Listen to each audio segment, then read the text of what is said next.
ॐ नमः प्रणवार्थाय शुद्धज्ञानैकमूर्तये निर्मलाय प्रशान्ताय दक्षिणामूर्तये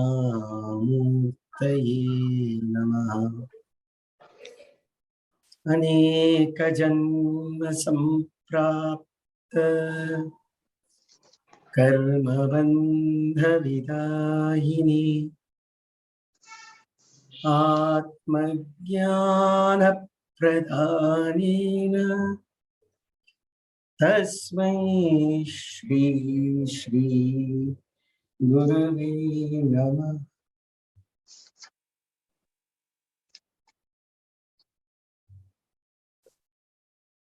जय गुरुदेव।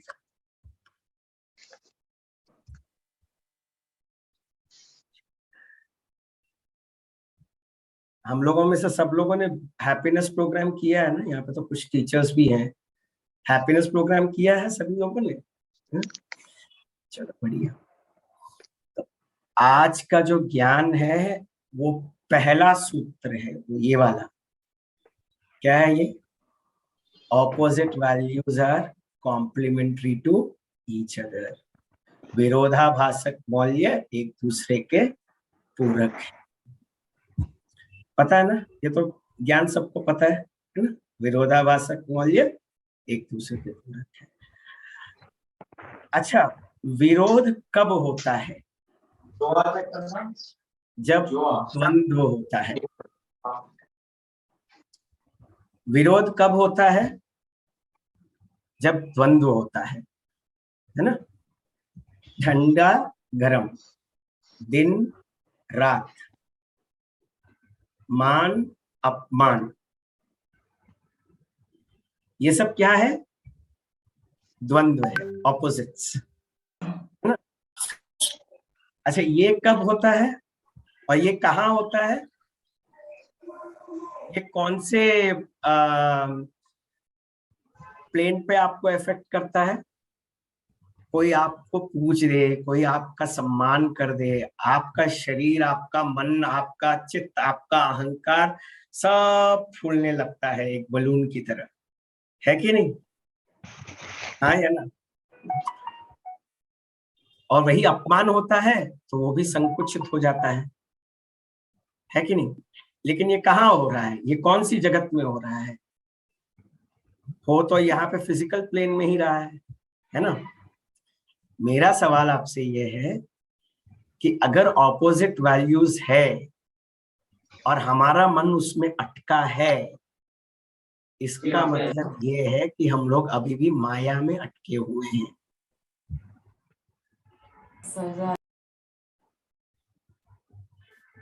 बात समझ में आ रही है? ये सबसे पहला पॉइंट है। द्वंद्व में अटके मतलब माया में फंसे। अब पूछोगे कि माया से निकले कैसे? सो चिपको मत उससे। चिपकने के आसात क्या क्या है उसमें? व्हाट इज द टेक्निक जिससे पता चल जाए कि आप चिपक गए हो? कोई अपमान करता है, आपके शरीर में कंपन होने लगता है। कोई आपको गुस्से से बात करे तो आपका शरीर उसको रिस्पॉन्ड करता है कि नहीं? देखो, थोड़ा सा सोचो, अपने थोड़ा दिमाग लगाओ। तो क्या है कि मन वहां अटक गया है। शरीर में बदलाव आया तो नेक्स्ट किस पे बदलाव आएगा? श्वास पे। और यदि श्वास पे इफेक्ट हुआ तो मन विचित्र विचित्र अलग अलग विचार लेना शुरू कर देगा और विचारों से भावनाओं पर असर पड़ेगी। तो विज्ञानमय कोश, मनोमय कोश, सारे कोशों पर असर पड़ रहा है उसका। और फिर इंटेलेक्ट उसको पकड़ लेता है कि नहीं, ये तो नहीं जाने देंगे, इसने मेरे साथ ऐसा कर दिया, उसने मेरे साथ ऐसा कर दिया। फिर पकड़ शुरू हो जाती है, फिर झंझट शुरू हो जाती है, फ्रिक्शन शुरू हो जाता है। तो ये कहाँ तक जा रहा है? इंटेलेक्ट के लेवल तक जा रहा है। और क्यों इंटेलेक्ट के लेवल तक जा रहा है? क्योंकि हमने इसको ईगो के लेवल पे कट नहीं किया। देखो, यदि कोई अपमान करता है और वो तुम्हारा अपमान अगर तुम्हारा लिखा हुआ है, तो ये नहीं तो कोई और करेगा ही करेगा। ये तो नियम है, इससे तो बच नहीं सकते, कर्मों का लेखा जोखा है। लेकिन अगर आप ये कहोगे कि मैं जहां पर भी जाऊं वहां मेरी केवल स्तुति हो, तो वो तो मानने लायक बात नहीं है ना। समझ में आ रही है बात? इसीलिए इस ज्ञान को समझने के लिए थोड़ा मन को शुद्ध रखना पड़ेगा।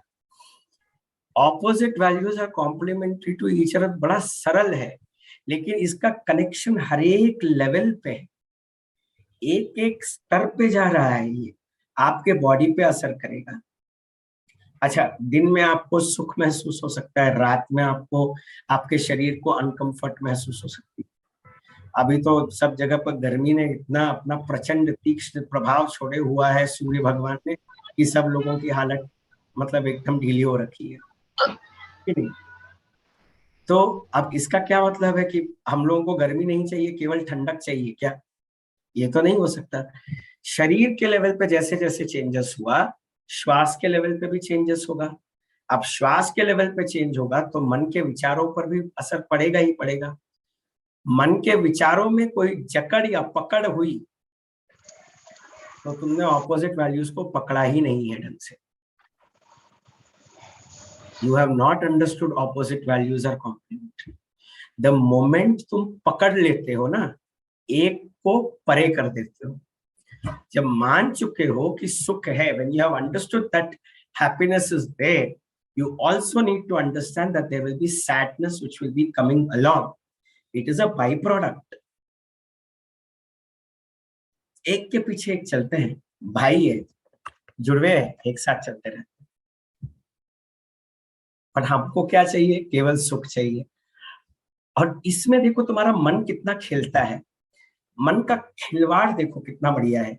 सुख में समय ऐसा चला जाता है, और दुख को हमारा मन इतना खींचता है, इतना खींचता है कि 10% भी रहेगा तो वो 150% मिलेगा।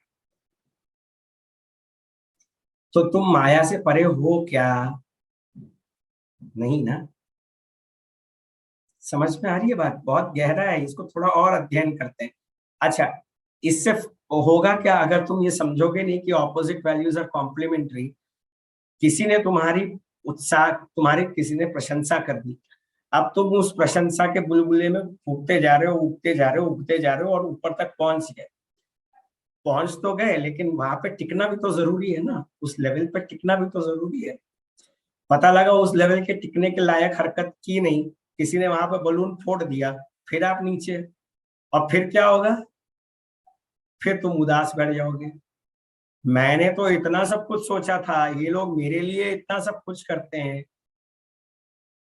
अटैचमेंट बढ़ता है, एंटेंगलमेंट बढ़ता है। जब ये ज्ञान नहीं सूझता है कि ऑपोजिट वैल्यूज आर कॉम्प्लीमेंट्री, तो एक्सेप्टेंस नहीं आता है। क्योंकि एक्सेप्टेंस करना है तो पूरा करो। सुख आए तो भी पूर्णता एक्सेप्ट करो, दुख आए तो पूर्णता एक्सेप्ट करो। मतलब नमक को छोड़ दोगे और फिर बाद में तीखे को छोड़ दोगे और खाली मीठा खाते रहोगे तो फिर डायबिटीज तो जल्दी आना है। समझ में आ रही है बात?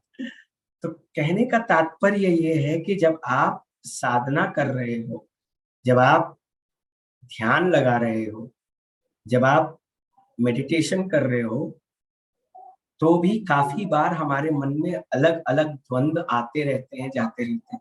एडवांस कोर्स में खास तौर पे बहुत लोगों के साथ ये होता है कि मन के द्वंद्वों में उलझ के रह जाते हैं हम लोग। ये हो रहा है, वो हो रहा है, ये हो रहा है। एक साक्षी की तरह देखो ना, नहीं है तो नहीं है।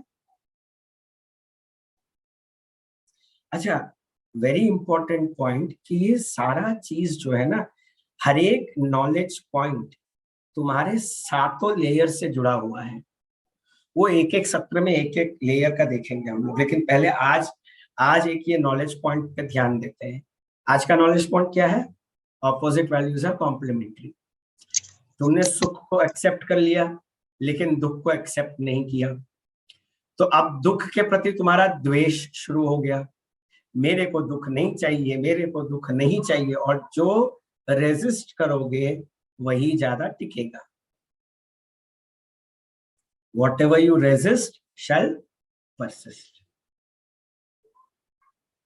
देखो, एक एक ज्ञान जुड़ा हुआ है, बस हम लोगों ने कभी जोड़ने की कोशिश नहीं की।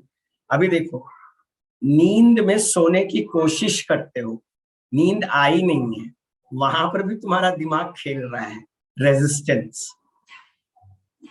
तो एनर्जी कहां से मिलेगा? खाने में ये चाहिए, वो नहीं चाहिए, यही चाहिए, वो नहीं चाहिए, तो खाना कहां से हजम होगा भाई? करेला भी उतना ही जरूरी है जितना गुड़। समझ में आ रही है बात? इसका मतलब ये नहीं कि खाली खाते खाते खाते खाते रह गए और फिर बाद में कुछ किया नहीं।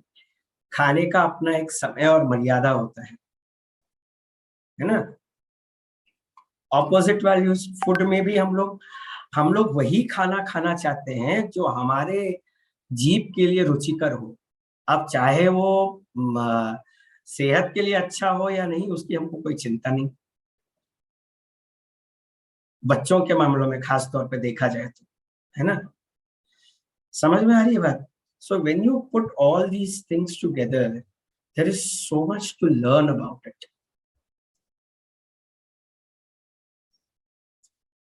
नींद में भी हम लोग कुछ पोजीशंस में ही सोना प्रेफर करते हैं, वहां पर भी ऐसे ही सोना है, वैसे ही सोना है, ऐसे ही रहना है। तब तो तुम पूरा रात बिस्तर समेटने में ही लग जाओगे, सोओगे कब भाई? Understand that everything, opposite values are complementary is very very key। अगर इसको थोड़ा और अपने स्तर पे लाया जाए तो तुम किसी भी चीज से अटैचमेंट भी नहीं रखोगे और किसी भी चीज से तुम डिटैच्ड भी नहीं रहोगे। उससे क्या होगा? You will be in harmony with your body.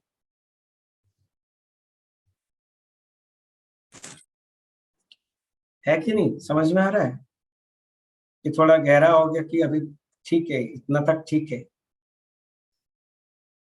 अच्छा, दूसरे लेयर तक लेके जाते हैं, चलो। पहला लेयर तो सबको क्लियर हो गया, दूसरे लेयर तक लेके जाते हैं। भावनाओं की बात करते हैं। किसी से मिले तो उनके साथ खुशी, किसी से मिले तो उनके साथ नेगेटिविटी। मेरा सवाल ये है, कौन तुमको नेगेटिविटी दे सकता है जब तक तुम लेने के लिए तैयार नहीं?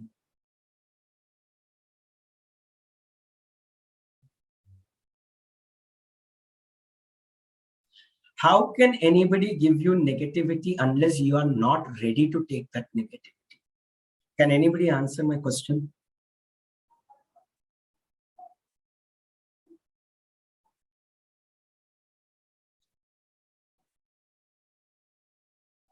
उसमें क्या होता है फिर? नेगेटिव वैल्यूज को, उस नेगेटिव वैल्यूज को हम लोग क्या करते हैं? उसके प्रति रेजिस्टेंस क्रिएट करते हैं। थोड़ा सा अपने, ये हमारे जो ज्ञानेंद्रिय हैं, अच्छी चीजें देखना चाहती हैं, अच्छी चीजें सूंघना चाहती हैं, अच्छी चीजें खाना चाहती हैं, शीतल स्पर्श होना चाहिए। कितना डिमांड है भाई, कितना डिमांड तो हम लोग हॉस्पिटल होटल में भी नहीं करते हैं। जब हॉस्पिटल में बीमार रह के पड़ते हैं, वो जो ट्यूब्स डालते हैं, तब तो हम लोगों को करना ही पड़ता है सब कुछ। तब तो शरीर पे कोई कंट्रोल ही नहीं रहता ना। तब जो डॉक्टर डाले वही बड़ी बात है हमारे लिए। मेरा कहना ये है कि चाहे ट्यूब्स हो, चाहे कुछ भी हो, ये सब शरीर के साथ हो रहा है, ये सब माया के लेवल पे है।